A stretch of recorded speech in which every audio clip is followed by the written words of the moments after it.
it does happen. You can get to those stages where you're designing something, and then it's almost like you realise that you've been sitting there for a couple of hours, and time's just flown by. You've been so ingrained in what you're doing. So you sort of pull back out and realise that you've missed everything else that's been going on.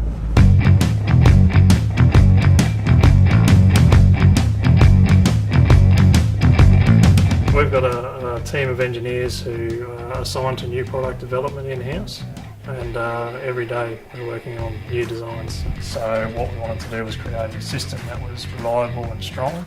So by removing a flexible foot there, we've done the vehicle-specific fits. We don't need the ability to pivot that foot anymore. We've also used a bolt connection between the leg and the bar. It's basically a set and forget system. That is what we're aiming for.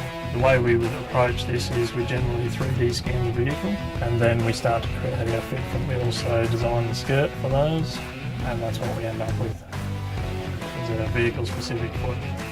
From the early stages, when we've done potentially some concept sketching, we might want to 3D print some of those designs out. So essentially what we have here is a roll of raw material which feeds off into the machine, comes through these tubes into a melting pot basically, and then the machine extrudes that out in a small thin layers. So it just continuously builds up layers until we have the product that we want.